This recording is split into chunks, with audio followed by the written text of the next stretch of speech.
जय श्री राम। शिव और श्री कृष्ण के बीच में हुआ महायुद्ध, यह युद्ध क्यों हुआ और किसके कारण हुआ, इस युद्ध का क्या परिणाम हुआ और इस युद्ध को आकर किसने रोका और अंत क्या हुआ, कैसे हुआ यह युद्ध, इन सब की जानकारी आज हम आपके बीच में लेकर आए हैं। उससे पहले एक छोटा सा निवेदन कि मेरे चैनल को लाइक, शेयर और सब्सक्राइब करना बिल्कुल भी ना भूलें। तो चलिए चलते हैं अपने विषय की ओर। श्री कृष्ण से प्रद्युम्न और प्रद्युम्न से अनिरुद्ध का जन्म हुआ। प्रद्युम्न के पुत्र तथा कृष्ण के पौत्र अनिरुद्ध की पत्नी के रूप में उषा की ख्याति है। अनिरुद्ध की पत्नी उषा सोतिशपुर के राजा वारासुर की कन्या थी। अनिरुद्ध और उषा आपस में प्रेम करते थे। उषा ने एक दिन अपनी मायावी सहेली चित्रलेखा के माध्यम से अनिरुद्ध का हरण करवा लिया था। चित्रलेखा अनिरुद्ध को हरण करके जिन स्थान पर लेकर आई थी वह ओखी मठ नामक स्थान, जो कि आज केदारनाथ के पास था। कहते हैं कि यहाँ दोनों ने गंधर्व विवाह कर लिया था। अभी उषा अनिरुद्ध नाम से एक मंदिर भी है। वाराणसी को जब यह पता चला कि उसने अनिरुद्ध को बंधक बनाकर जेल में डाल दिया। वाराणसी को शिव का वरदान प्राप्त था। भगवान शिव ने उसे उसकी रक्षा करने का वचन भी दिया था।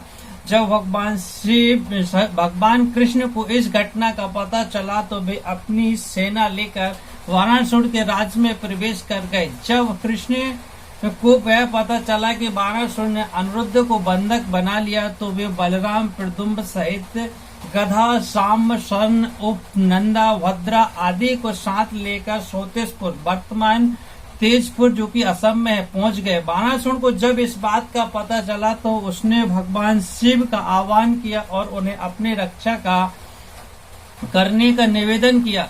ऐसे में भगवान शिव भी रुद्राक्ष, वीरभद्र, कुंभकर्ण, कुबंदा, नंदी, गणेश और कार्तिक के साथ वाराणसी की रक्षा के लिए पहुंच गए। वहां वाराणसी और शिव की सेना ने मिलकर भगवान श्री कृष्ण की सेना से भयानक युद्ध लड़ा।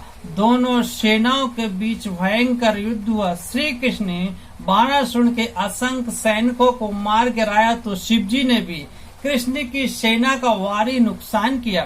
बाद में शिवजी ने कृष्ण जी पर कई अस्त्र चलाए, लेकिन उससे उनका कुछ भी नहीं बिगड़ा और कृष्ण ने भी शिवजी पर कई अस्त्र चलाए, लेकिन वे सभी निष्फल हो गए।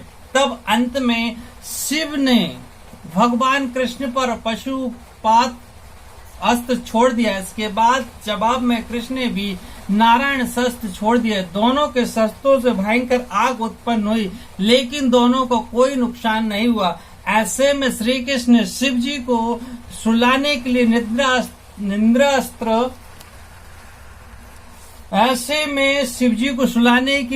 अस्त्र छोड़ दिया। इससे धुंध छा गई और शिवजी सो गए। यह देख वाराणसी की सेना में भय व्याप्त हो गया।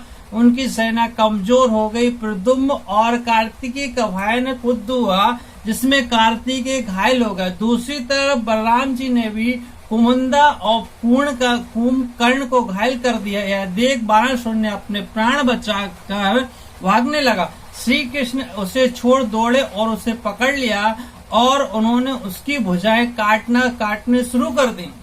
युद्ध भूमि में यह दृश्य देख सभी और हाहाकार मचने लगा। जब वाराणसी की सारी भुजाएं कट गईं और केवल 4 भुजाएं शेष रहेंगी, तब शिवजी नींद से जाग उठे और जब उन्होंने यह दृश्य देखा तो वे अति क्रोधित हुए। क्रोध में शिवजी ने अपना सबसे भयानक शस्त्र शिव ज्वर, अग्नि या माहेश्वर ज्वर चलाया, जिससे चारों ओर अग्नि फैल गई। हर तरफ भयानक जीवाणु के कारण ज्वर और बीमारियां फैलने लगी। यह देख श्री कृष्ण को ना चाहते हुए भी अपना आखिरी शस्त्र नारायण ज्वर चलाना पड़ा। इसे वैष्णव ज्वर भी कहा जाता है। कहते हैं कि भगवान श्री कृष्ण के शस्त्र ज्वर का जो नाश हो गया, किंतु अग्नि और शीत का जब बराबर मात्रा में विलय होता है तो संपूर्ण सृष्टि के प्राकृतिक वातावरण का नाश हो जाता है। सभी ओर हाहाकार मच गया।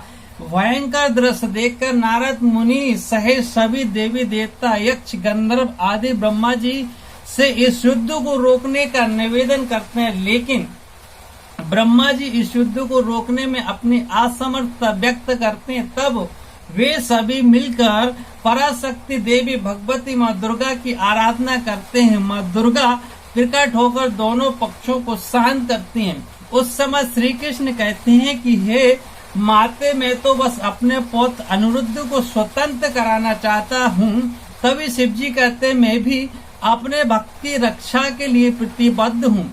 श्री कृष्ण कहते हैं कि मैं वाराणसुर का वध नहीं करना चाहता, क्योंकि मैं वाराणसुर के पूर्वज प्रहलाद को वरदान दिया था कि दैत्य वंश में उसके परिवार का कोई भी सदस्य मेरे अर्थात विष्णु अवतार के हाथों में नहीं मारा जाएगा। माँ भगवती की कृपा से श्री कृष्ण के ऐसे वचन सुनकर वाराणसुर को बहुत आत्मग्लानि होती है और वह क्षमा मांगकर कहता है कि मेरे ही कारण यह युद्ध हुआ, इसके लिए मैं बहुत ही दुखी हूँ। बाद में वाराणसुर उषा अनिरुद्ध का विवाह कर देते हैं। विवाह ग्रंथों में श्री कृष्ण तो शैव ग्रंथों में शिव जी के महिमा का वर्णन मिलता है। अंत में प्रचलित मान्यता अनुसार कृष्ण ने असम में वाराणसुर और भगवान शिव से युद्ध के समय माहेश्वर ज्वर का विरुद्ध वैष्णव ज्वर का प्रयोग कर विश्व का प्रथम जीवाणु युद्ध लड़ा था। हालांकि यह शोध का विषय हो सकता है, इस पर शोध किए जाने की आवश्यकता है कि आखिर क्या वे जैविक शस्त्र अस्त्र थे या नहीं। ये जानकारी आप लोगों के बीच लेकर आए। उम्मीद है आपको सब पसंद आएगी, इसलिए इस चैनल को लाइक, शेयर और सब्सक्राइब जरूर करें।